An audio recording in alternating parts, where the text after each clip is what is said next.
Good morning, students. How are you, everybody?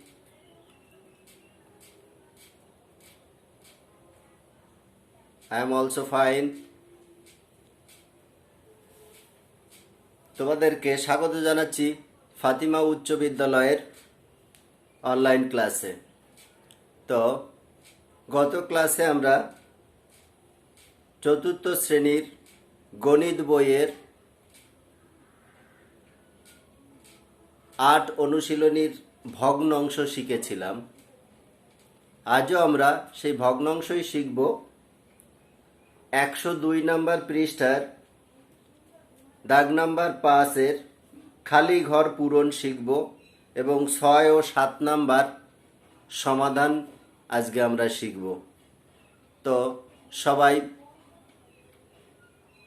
খাতা কলম নিয়ে বসে পড়ো এবং মনোযোগ সহকারে ক্লাসগুলো ফলো করো। দেখো, আমাদের ১০২ নম্বর পৃষ্ঠার দাগ নাম্বার ৫-এর ২ নম্বর দাগে আছে ৭-এর ৫ যোগ ৫-এর খালি ঘর সমান ৩৫-এর ৩২। আমাদের এই খালি ঘরের মানটা বের করতে হবে। খালি ঘরের মান কত সেটা আমাদের নির্ণয় করতে হবে। তাহলে আমরা সেই ক্ষেত্রে এই যে খালি ঘর সংশ্লিষ্ট যে ভগ্নাংশটা, এই ভগ্নাংশটাকে আমরা বাম পাশে লিখলাম। তার সাথে যে ভগ্নাংশটা ছিল ৭-এর ৫, এইটার আগে দেখো বাম পাশে কোনো চিহ্ন নাই। চিহ্ন না থাকলে সেটাকেও আমরা যোগ ধরি, সেইটাকেও আমরা যোগ ধরি। তো এটাকে আমরা সমান চিহ্নের ডান দিকে পাঠিয়ে দেব। ডান দিকে আগে থেকেই ছিল ৩৫-এর ৩২, সেটা লিখলাম ৩৫-এর ৩২। আর বাম সাইড থেকে ৭-এর ৫ ডান দিকে গেল ৭-এর ৫। তাই পার্শ্ব পরিবর্তন হইলে চিহ্ন যা ছিল তার বিপরীত চিহ্ন হয়। যোগ চিহ্ন ছিল এই ভগ্নাংশটির বামে ছিল যোগ চিহ্ন, না থাকলেই আমরা যোগ ধরবো। যোগ ছিল, সেই যোগ ৭-এর ৫ ডান দিকে যে হলো কত, বিয়োগ ৭-এর ৫। আচ্ছা, যাই হোক, এরপরে ৫-এর খালি ঘর রেখে দিলাম, এই পাশে কাজ করলাম। এই ৩৫ আর ৭-এর লসাগু কত, ৩৫। আগেই আমরা শিখেছিলাম লসাগু কিভাবে নির্ণয় করতে হয়। তাহলে ৩৫। এখন দেখো ৩৫ দিয়ে ৩৫-কে ভাগ দিলে উত্তর হয় ১। সেই ১ দিয়ে ৩২-কে গুণ করলে ৩২-কে ৩২, মাঝখানে ছিল বিয়োগ চিহ্ন, বিয়োগ চিহ্ন বসিয়ে দিলাম। এবার এই ৭ দিয়ে ৩৫-কে ভাগ দেব, কত হয়, ৫ ৭ ৩৫, ৫ উত্তর হয়। সেই ৫ দিয়ে উপরেরটাকে গুণ করব, ৫ ৫ ২৫। তাহলে ৩২ বিয়োগ ২৫ আর নিচে হলো কত, ৩৫। বাম পাশে যা ছিল সেটাই থাকবে। ৫-এর খালি ঘর সমান ৩৫-এর ৭। ৩৫-এর ৭, এই ৩২ থেকে ২৫ বিয়োগ করে ৭ হলো। এখন দেখো, এখন আমরা দুটো ভগ্নাংশের মাঝে যদি সমান চিহ্ন থাকে তাহলে আমরা আড়াআড়ি গুণ করি। প্রথম ভগ্নাংশের লবকে দ্বিতীয় ভগ্নাংশের হরের সাথে গুণ করি, আর প্রথম ভগ্নাংশের হরকে দ্বিতীয় ভগ্নাংশের লবের সাথে গুণ করি। জাস্ট এরকম কোনাকুনি, কোনাকুনি কোনাকুনি গুণ করি, কোনাকুনি। তাহলে ফাঁকা ঘরের সাথে ৩৫-এর গুণ করে বসালাম, আর ৫-এর সাথে ৭ গুণ করে সমান চিহ্নের ডান দিকে বসালাম। এই এখন দেখো, আমরা খালি ঘরের মান বের করব। তা খালি ঘরের সাথে যে সংখ্যাই থাকুক না কেন সেটাকে সংখ্যার পাশে পাঠিয়ে দেব। তাহলে খালি ঘরের সাথে ৩৫ গুণ আকারে আছে, তাহলে খালি ঘর বাম পাশে রাখলাম, সমান চিহ্ন দিলাম। এই পাশে ৩৫ ছিল সেটা লিখলাম। এবার গুণ ৩৫ ওই পাশে যে হলো কত, ভাগ ৩৫। তাহলে ৩৫ ভাগ ৩৫। এইবার অতএব খালি ঘর সমান কত, সমান ৩৫-কে ৩৫ দিয়ে ভাগ দিলে উত্তর হয় কত, ১। যে সংখ্যা, সেই সংখ্যাকে সেই সংখ্যা দ্বারা ভাগ দিলে উত্তর সবসময় ১ হয়। তাহলে আশা করি আমরা বুঝতে পেরেছি। আবারও আমরা দেখতে পারি ৭-এর ৫ যোগ ৫-এর খালি ঘর সমান ৩৫-এর ৩২। তাহলে আমাদের এখানে এইটাকে বাম পাশে রেখে আর গুলো ডান পাশে নিয়ে যেতে হবে, তাহলে আমরা সমাধান সুন্দরভাবে করতে পারবো। দেখো তাহলে 35-এর 32 লিখেছি, আর বাম পাশ থেকে 7-এর 5 ডান পাশে নিয়ে গিয়েছি, কারণ ডান পাশ এই বাম পাশে 7-এর পাশের আগে যোগ চিহ্ন ছিল, তাই পার্শ্ব পরিবর্তন করলে বিয়োগ চিহ্ন হলো, যোগের বিপরীত বিয়োগ। এখন দেখো 5-এর খালি ঘর সমান 35-এর 32 বিয়োগ 25, কারণ 35 আর 7-এর লসাগু 35, এবং এই 35 দিয়ে 35-কে ভাগ দিলে উত্তর 1, সেই 1 দিয়ে 32-কে গুণ করলাম, বিয়োগ চিহ্ন বসালাম, 7 দিয়ে 35-কে ভাগ দিলাম, 5 উত্তর হলো, 5-কে 5 দিয়ে গুণ করে 5 5 25।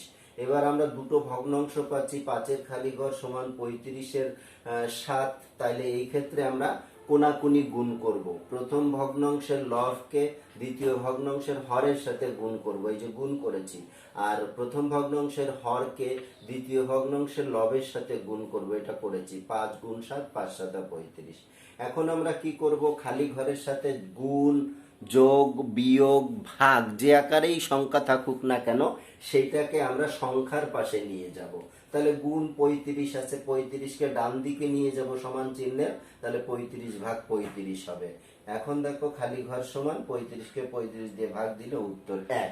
আশা করি সবাই বুঝতে পেরেছো, এবং এভাবেই তোমরা প্রত্যেকটা অঙ্ক বারবার অনুশীলন করবে, তাহলেই খালি ঘর পূরণ করা শিখে যাবে। আরো একটা অঙ্ক আমি তোমাদের দেখাবো, 3 নাম্বার, 5-এর 3 নাম্বার, 6-এর 5 বিয়োগ 7-এর খালি ঘর। এই ক্ষেত্রে খালি ঘরটা আছে মাঝের দিকে, আগেরটা ছিল শেষে। প্রথম আর শেষে থাকলে একই রকম নিয়ম, এবং মাঝে থাকলে একটু ব্যতিক্রমটা কেমন, আমার এই বিয়োগ চিহ্ন পরিহার করতে হবে। খালি ঘরের আগে, খালি ঘর সংবলিত ভগ্নাংশের আগে যদি বিয়োগ চিহ্ন থাকে, তাহলে ওইটা বিয়োগটাকে কিভাবে যোগে পরিণত করা যায় সেটা আমাদের দেখতে হবে। তাহলে এই 6-এর 5 বিয়োগ 7-এর খালি ঘর সমান 42-এর 23। এখন দেখো শিক্ষার্থী বৃন্দ, আমরা যদি এই বিয়োগ 7-এর খালি ঘরটাকে ডান পাশে নিয়ে যাই, তাহলে যথারীতি আমাদের যোগের বিপরীত বিয়োগ বসে যাবে এখানে, বিয়োগের বিপরীত যোগ বসে যাবে। তার একটা সংখ্যার আগে যোগ না দিলেও চলে, তাই আমি যোগ দেইনি। আর এইখান থেকে 42-এর 23 একইভাবে আমি একই সাথে দুটো কাজ করতেছি, একটা ওই পাশে নিয়ে যাচ্ছি, একটা এই পাশে নিয়ে আসতেছি।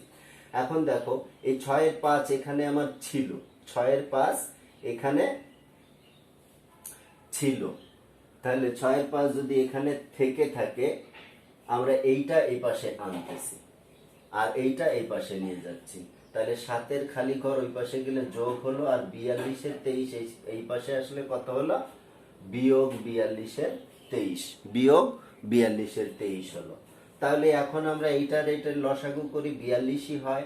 এখন দেখো 6 দিয়ে 42-কে ভাগ দিলে 7 উত্তর হয়, সেই 7 দিয়ে 5-কে গুণ করলে 5 7 35 হয়, আর 42-কে 42 দিয়ে ভাগ দিলে উত্তর 1 হয়, সেই 1 দিয়ে 23-কে গুণ করলে 23 অক্ষে 23 হয়। তাইলে এখন আমরা বিয়োগ করব, 35 থেকে 23 বিয়োগ করলে 12 থাকে। শিক্ষার্থী বৃন্দ, এখানে 12 ছিল আর এখানে 42 ছিল, তো 12, 6 দুগুণী 12 আর 6 7 42, 6 দিয়ে ভাগ দিয়েছি, তাহলে 7-এর 2 হলো সমান 7-এর খালি ঘর হলো। এখন দেখো শিক্ষার্থী বৃন্দ, 7-এর খালি ঘর সমান 7-এর 2, যদি হর দুটো ভগ্নাংশের মাঝে সমান চিহ্ন থাকে এবং তাদের হর একই হয়, তাহলে ওই হর বাদ দিয়ে লেখা যায়, তাহলে ফাঁকা ঘর সমান 2, এই যে ফাঁকা ঘর সমান 2, এভাবে আমরা আমাদের উত্তরটা পেয়ে যেতে পারি, খালি ঘরের মানটা পেয়ে যেতে পারি। তো আশা করি সবাই এভাবেই প্র্যাকটিস করবে, এবং বাসা এভাবে না হোক অন্যভাবে হোক, যেভাবে হোক তোমরা খালি ঘর সুন্দরভাবে এরকম হিসাবের মাধ্যম দিয়েই তোমরা খালি ঘর পূরণ করবে, হিসাব করে করে খালি ঘর পূরণ করবে, তাহলে তোমরা ভালো শিখতে পারবে এবং পরীক্ষার খাতায় ভালো করে লিখতে পারবে। এখন আমরা পরের 6 নাম্বার প্রশ্ন, আমরা এখানে দেখি সবার বই নিয়ে বসো, বইতেই দেখতে পাবে। এই যে 6 নাম্বার এখানে আছে, সবুজের বাড়ি থেকে 8-এর 3 কিলোমিটার পশ্চিমে অবস্থিত। সবুজের বাড়ি বিদ্যালয় থেকে 8.3 কিলোমিটার পশ্চিমে অবস্থিত। মিতুর বাড়ি বিদ্যালয় থেকে 12.5 কিলোমিটার পূর্বে অবস্থিত। এই বিদ্যালয় এখান থেকে পশ্চিম দিকে সবুজের বাড়ি, আর বিদ্যালয় থেকে পূর্বে মিতুর বাড়ি। এখন প্রশ্ন আছে, 1 নম্বর প্রশ্ন আছে, সবুজের বাড়ি থেকে মিতুর বাড়ির দূরত্ব কত কিলোমিটার?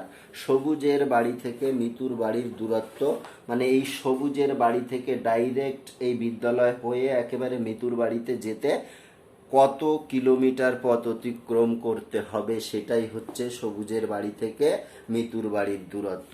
তাহলে আমরা 1 নম্বর কাজ করি। 6-এর 1 নম্বর আমাদের আছে কি, বিদ্যালয় থেকে সবুজের বাড়ির দূরত্ব। বিদ্যালয়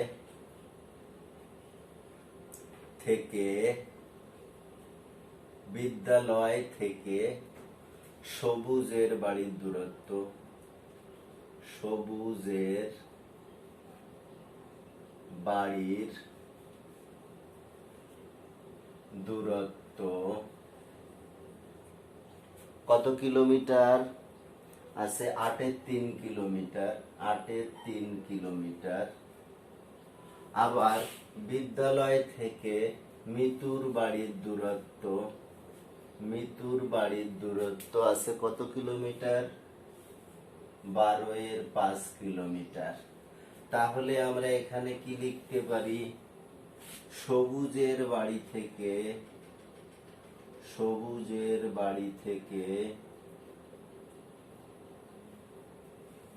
মিতুর বাড়ির দূরত্ব, এটাই আমাদের 1 নম্বরে চেয়েছে। সবুজের বাড়ি থেকে মিতুর বাড়ির দূরত্ব। মিতুর বাড়ির দূরত্ব কিভাবে পেতে পারি? যোগ করে পেতে পারি। 8-এর 3 যোগ কত? 12.5 কিলোমিটার। এটা এখন আমরা যোগ করে দিলে আমাদের উত্তর হয়ে যাবে। 8 আর 12-এর লসাগু কত, সেটা আমরা এখানে সংক্ষেপে বের করে নিতে পারি। 2 4 দুগুণে 8, 6 দুগুণে 12, আবারও 2 দিয়ে 2 দুগুণে 4, 3 দুগুণ 6। তাহলে কত? 2 দুগুণে 4, 4 দুগুণে 8, 3 8 24। আমাদের লসাগু কত? 24। এখন 8 দিয়ে 24-কে ভাগ দিলে 3 উত্তর পাওয়া যায়। 3-কে 3 দিয়ে গুণ করলে 9 পাওয়া যায়। আর 12 দিয়ে 24-কে ভাগ দিলে 2 পাওয়া যায়। 5 দুগুণে কত হয়? 10 হয়। এত কিলোমিটার সমান কত? 10 আর 9 19, নিচে কত? 24 কিলোমিটার। তাহলে উত্তর কি পেলাম? সবুজের বাড়ি থেকে মিতুর বাড়ির দূরত্ব 24-এর 19 কিলোমিটার। 24-এর 19 কিলোমিটার। এটাই আমাদের একটা উত্তর। এখন আসো আমরা আমাদের পরের অঙ্ক সমাধান করব।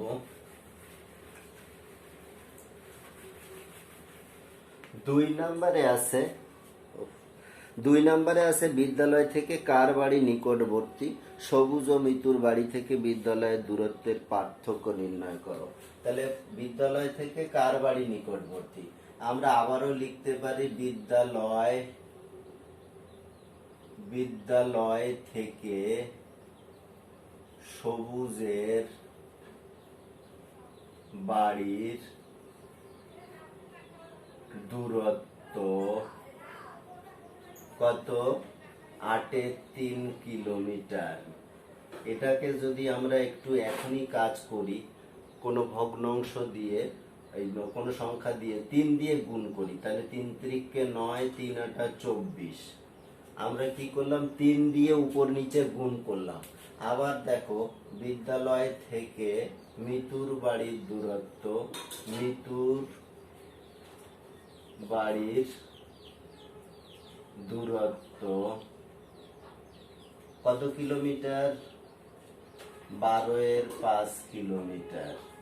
তাহলে একেও যদি আমরা 2 দিয়ে গুণ করি, তাহলে 5 দুগুণে 10 আর 12 দুগুণে 24। দেখো 24 সমহর করে নিলাম আর কি। তাহলে কার বাড়ি নিকটবর্তী? এখানে আমরা দেখতে পারি, এখানে নিকটবর্তী বের করতে গেলে এখানে আমরা যেহেতু হর 24, তাহলে এখানে আমরা কি দেখে বড় ছোট নির্ণয় করব? 9 আর 10 মানে লব দেখে। তাহলে 9 ছোট 10 থেকে। এখন দেখো লব আমাদের ছোট বড় নির্ণয় করা হয়ে গেছে। এবার এদের নিচে ছিল কত? 24। এদের নিচে ছিল কত? 24। এখন দেখো 24-এর 9 আসলো কোথা থেকে? 8-এর 3 থেকে। আর 24-এর 10 আসলো কোথা থেকে? 12-এর 5 থেকে। তাহলে এখন আমরা বলে দিতে পারি, আমরা এখানে করি, এখানে এখন দেখো বা আবারও লিখতে পারি, এটা 8-এর 3 কার বাড়ির দূরত্ব? সবুজের বাড়ির দূরত্ব। সবুজের বাড়ির দূরত্ব ছোট কার বাড়ি থেকে? মিতুর বাড়ির দূরত্ব থেকে। মিতুর বাড়ির, এখানে ধরছে না, মিতুর বাড়ির দূরত্ব। দূরত্ব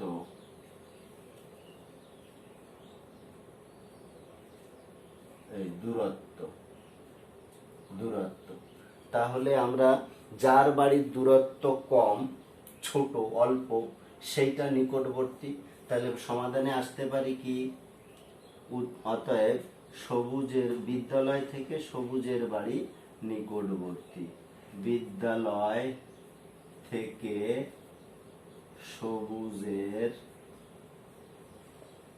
বাড়ি নিকটবর্তী। নিকটবর্তী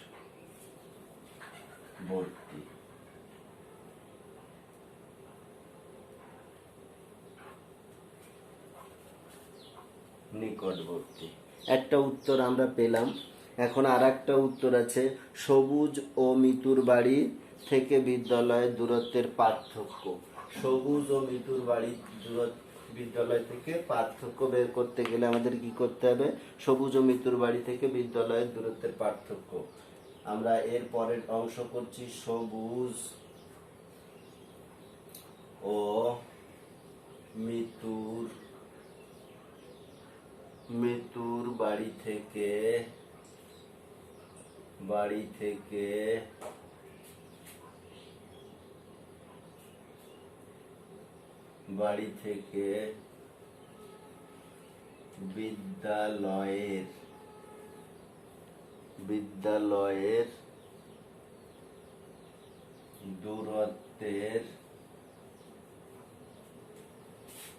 দূরত্বের পার্থক্য সমান কি হবে? যার বাড়ির দূরত্ব বেশি তার বাড়ি থেকে যার বাড়ির দূরত্ব কম তার বাড়ির দূরত্ব বিয়োগ হবে এত কিলোমিটার। সমান কি হবে? সমান হবে এই 24 লসাগু 10 বিয়োগ 9 এত কিলোমিটার সমান 1/24 কিলোমিটার। তো প্রিয় শিক্ষার্থীবৃন্দ, বাসায় বসে বসে প্র্যাকটিস করবে এবং 7 নাম্বার HW করবে, আর অন্যান্য অঙ্ক HW করে সংশ্লিষ্ট শিক্ষককে দেখাবে। আজ এ পর্যন্ত, ভালো থাকো, শুভ সকাল।